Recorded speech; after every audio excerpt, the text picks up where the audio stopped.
Mechi nzuri kwa upande wa Tanzania Prison. Kwa nini? Ni kutokana na namna ambavyo Tanzania Prison wametoa mchezo kwa Simba Sports. Simba jana walikuwa na utawala wa mchezo kwa asilimia kubwa kuliko Tanzania Prison. Lakini pia ukiangalia kwenye usahihi pia wa matukio, kwa maana ya kwamba namna ambavyo timu inaondoka kuanzia katika eneo lao kuelekea katika eneo la mpinzani, Simba walikuwa wana usahihi wa matukio hayo moja kwa moja. Kiwango kizuri kutoka kwa Clatous Chota Chama, jana alumiliki mchezo vya kutosha. Ndio maana ukiangalia wakina Libas Egeye, Inos Loemba, Selemani Mwalimu wote walicheza kwa kujinafasi kwa sababu ya utulivu wa timu ambao umepatikana. Lakini moja ya kitu ambacho kimehukumu zaidi Tanzania Prison ni kutokuwa na utulivu moja kwa moja. Ukitizama ukitaka kuhesabu matukio ambayo ama dakika ambazo Tanzania Prison wamepiga walau pasi 5, unahesabu kwa tochi, kwa maana kwamba walikuwa hawana huo utulivu wa kuhakikisha wanapiga kuanzia pasi 5 kuendelea mpaka kwenda kwa mpinzani. So Simba ilibidi ashinde. Kwa hivyo aliyeshinda amestahili. Hakuna maajabu ambayo yamefanyika zaidi ya hapo. Simba walistahili kushinda.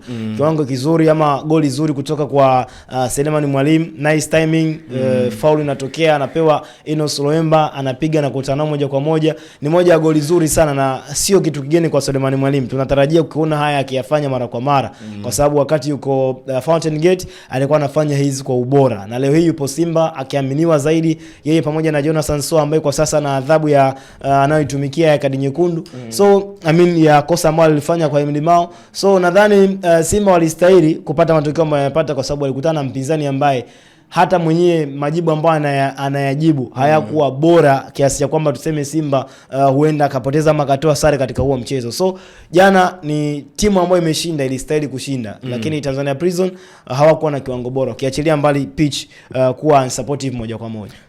Unajua jana pia katika mchezo wa Simba na Tanzania Prison ilitokea penalty jana. Yes, ilitokea penalty ambayo goli la pili tunazungumzia. Yes, ambalo Shomari Kapombe ni kama inavyoonekana aliguswa na beki wa Tanzania Prison.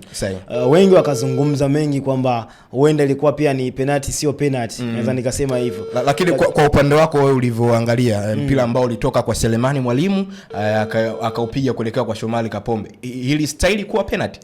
Kwangu mimi nadhani ilistahili, kwa sababu watu wengi wameweka doubt, kwa maana ya kwamba Shomari Kapombe hajaguswa. Na ukiangalia mchezaji wa Tanzania Prison hajamgusa kabisa Shomari Kapombe. Lakini itizame dhamira ambayo ilipelekea Shomari Kapombe kuruka na kuanguka, kushindwa kupata balance. Light kama asingeingia kama ambavyo ameingia. Yeye aliingia jumla akiwa 6 amezinyanyua, kwamba dhamira kubwa ambayo ndo mwamuzi alitafsiri dhamira yake ilikuwa ni nini.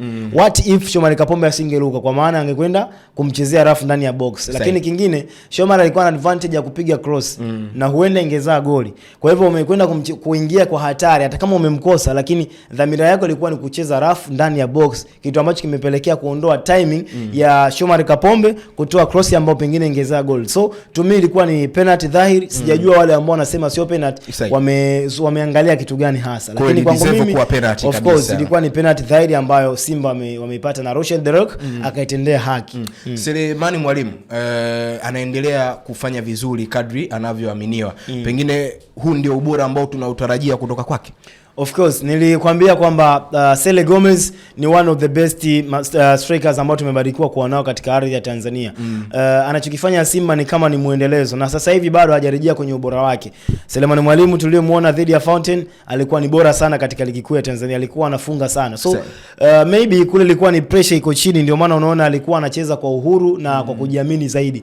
Hivi sasa Simba Sports pressure ni kubwa. Ukipata chance 1, 2, 3 ukakosa, mashabiki hawakuelewi. Fountain kule timu ni ya daraja la kati, anaweza akapata nafasi 6 akapata 1, bado watu hawawezi wakazungumza kwa ubaya kutokana na ukubwa wa timu, lakini pia mashabiki ambao wako nao. So kwa upande wa Selemani Mwalimu jana alikuwa na performance bora sana. Light kama angetoa assist ile ingemkuta Shomari, ama angetoa assist angekuwa labda amefunga na kutoa assist, angeibuka kuwa man of the match. Lakini jana alikuwa ni miongoni mwa wachezaji ambao wapo katika kiwango bora sana. Nikiangalia msimamo wa ligi kuu soka Tanzania bara, mnyama Simba ambaye tunamzungumzia hivi sasa yupo kwenye nafasi ya 4 ambaye amecheza michezo 9 akiwa na alama 22. Michezo 4, michezo takriban 9, alama 22. bado tunaweza tukasema mbio ni changa kwa upande wa mnyama, kwa sababu tunamzungumzia Young Africans ambaye wamepishana takriban alama 3 mpaka hivi sasa. Of course hauwezi kusema kwamba nani atakuwa bingwa kwa hivi sasa, bali kauli nzuri ambayo inaweza ikakaa na masikio ya Tanzania kwa kuelewa ni kusema tu kwamba kati ya Yanga, Simba, Azam, Singida huenda mmoja wapo akawa bingwa. Kwa nini? Kwa sababu ni miongoni mwa timu ambazo zinafanya vizuri. So Simba Sports ameachwa alama 3 na Young Africans. Na mara nyingi kama umefuatilia bingwa yote ambaye anachukua kombe la ligi lazima wafunge Simba na Yanga. Hata kipindi kile Azam 2014 if I'm not mistaken anachukua ubingwa, alikuwa hajapoteza hata mchezo mmoja. Kwa maana ya kwamba ni uzifunge Simba na Yanga ili uweze kuwa bingwa. Hata Young Africans mwenyewe anajua nikimfunga Azam na Simba mimi ni bingwa, kwa sababu mechi nyingine anazocheza zinakuwa ni simple sana, lakini hizi timu mbili ndio zinakwenda kutoa tough game. So nadhani Simba Sports nafasi anayo, na labda kama tarehe moja atapoteza sasa naweza nikasema kuweka doubt. Kiwango cha Simba kinaonekana kuimarika, na hii imewapa nguvu sana mashabiki wa Simba kuelekea mchezo wao wa dabi ya Kariakoo. Ni kama wamejiamini sana. Ni kweli wanapaswa kujiamini kwa timu walionayo, haswa kwa kiwango cha mchezaji mmoja mmoja kuelekea mchezo wao dhidi ya Young Africans. Naweza nikakwambia kwamba sasa mwana Simba asipocheka sasa hivi atacheka lini? Ukiangalia mfululizo wa klabu yake namna ambavyo ilikuwa inacheza, achilia mbali ndani ya uwanja, tuzungumzie kuhusiana na matukio ambayo yanatokea kwa viongozi. Mara huyu katoka nasema kuna baadhi ya viongozi hawana afya ya akili. Yeye mwenyewe akiwa ni kiongozi umoumo. Mvurugano ulikuwa ni mkubwa sana, mashabiki wanavutana wenyewe kwa wenyewe, viongozi wanavutana mashabiki. Mambo yakawa mengi, timu haichezi vizuri, hawaridhishwi na matokeo ya timu klabu bingwa barani Afrika. Moja ya kitu ambacho Simba ni kauli yao wanaitegemea wao kwamba kimataifa wana title yao wameitengeneza. So nadhani hivi sasa Simba kadri siku zinavyokwenda naona timu inacheza, lakini performance wise ya mchezaji mmoja mmoja Simba iko juu sana. Kwangu mimi naweza nikaweka doubt sehemu moja tu, kwa maana ya kwamba Simba ukiitizama Inos Loemba, Libasege, Clatous Chota Chama, Selemani Mwalimu na wengine wengi, na beki yule Ismaila Toure, one of the best. Nimemtizama kwenye mechi kadhaa. Mechi ya kwanza alinipa doubt, lakini kwenye kadri siku zinavyokwenda naona utulivu wake ni mkubwa, anatumika vizuri na Rushin. Doubt yangu kubwa mimi ni muunganiko katika klabu ya Simba bado haupo moja kwa moja, kwa maana ya kwamba wachezaji wengi wanabebwa na individual brilliance, kwamba yes, yani yeye mwenyewe uwezo wake unasaidia timu kupata matukio, lakini ile tunasema chemistry ya moja kwa moja bado Simba hawajaipata. Lakini kadri siku zinavyozidi kwenda wanaweza kupata combination. Nikizungumzia combination na maanisha ni Loemba akicheza na nani una enjoy, sijui umeelewa. Libasege akicheza na nani una enjoy. Nitakupa mfano Idinado pale Azam FC na Faisal Salum Abdallah wakina Nasoro Sadun wana chemistry bora sana inayopelekea hata kama timu ilikuwa ngumu unaona hao jamaa wakiwepo, mmoja akikosekana kuna kitu kinafemea. Lakini Simba sasa hivi nikikuuliza Inoloemba akiwa nje kuna tatizo gani linatokea? Unakosa, kwa sababu bado hawajapata wachezaji ambao wana chemistry moja kwa moja, bali kinachoamua zaidi ni ubora wa mchezaji mmoja mmoja kwenye kupata matokeo. Tuchukue maoni ya mshabiki wa Simba naye tuone wanasemaje. Ni kweli wanafurahishwa na klabu yao kuelekea mchezo wa dabi ya Kariakoo? Wamebakiza mechi moja tarehe 25 katika uwanja ule ule wa Jamhuri Stadium dhidi ya Dodoma Jiji. Dr. Mohamed Hamis, niambie. Habari za asubuhi. Safi, unakaje? Nipo vizuri. Dodoma hali ni vipi huko? Dodoma huko hali shwari kabisa, tunaendelea vizuri. Tumeamka na ushindi wa bao mbili. Waisani man of the match Rushin Dalak. Selemani Mwalimu Gomez. A new Haaland in town. Tunaenjoy maisha mazuri tuko. Maisha tunapata tuzinalika. Mnakula bata tu Dr. Mo. Ushindi wa mabao 2-0. Performance ya timu yako imekufurahisha kwa kiasi gani kwenye mchezo wa jana? Performance ni kubwa sana mno. Yaani jana mara ya mwisho nimeona mpira wa Simba ilikuwa ni mwaka 2017, Simba na Kana Red Devils ya nchini Zambia. Group stage ya CAF Champions League. Patrick Olsen yuko kwenye ndio head coach wa klabu ya Simba. Clatous Chota Chama akiwa ndio kiungo namba 10 wa klabu ya Simba. Jonas Gerald Mkude akiwa ndio kiungo wa katikati defensive midfielder akipea na James Kotei kwenye eneo la midfield.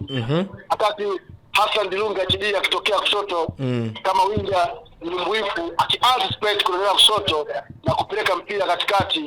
Chama Club akafunga goli la kisigino. Ndio mpira mara mwisho nimeona huo wa Simba miaka hiyo, miaka 8 iliyopita ndani ya klabu ya Simba.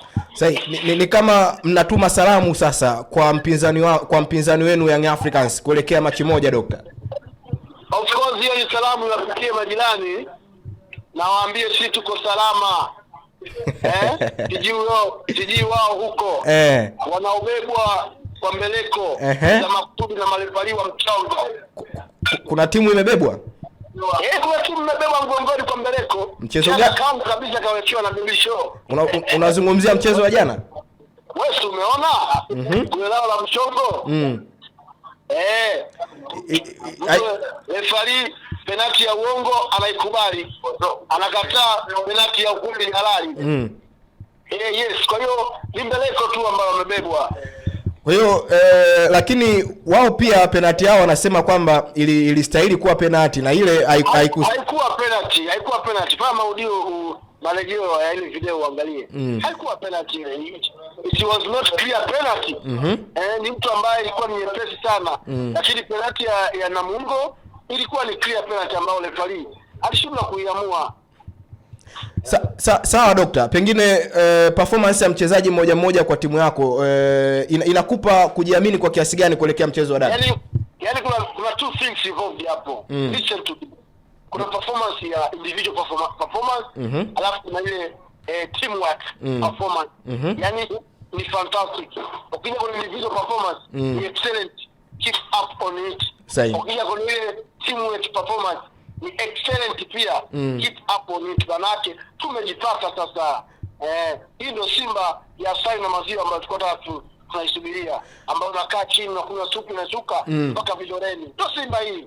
Simba hatari ya Libese Gweye, Simba ya Anset ya Ula Anspeta, Simba ya Selemani Mwalimu, shot on target 2, kamba 2.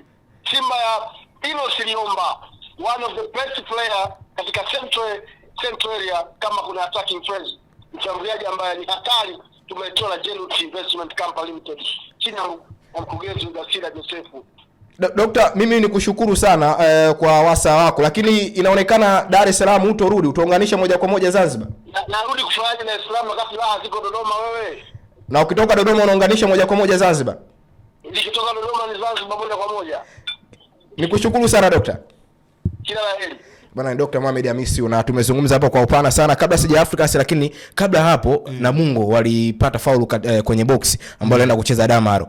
Tukio kubwa linalomamikiwa ni lile. Kwako binafsi ilistahili kuwa penalty? Unajua bwana Singano, mimi binafsi kwenye haya matukio mawili haya, kwa sisi watazamaji ambao tumetizama kwenye runinga, mimi lawama zangu nazipeleka kwa wale ambao wanarusha yale matangazo, kwa sababu hatujapata picha bora ambazo zinaweza kukupa moja kwa moja kwamba ilikuwa ndio au sio. Lakini mimi binafsi nilichokiona ni kweli ilichezeka ni foul, ilistahili kuwa foul, lakini ilikuwa ni nje. Foul ilichezeka nje, then mwamba akaenda nayo kuanguka mpaka ndani. Kwa kama ni foul ilibidi iwekwe nje.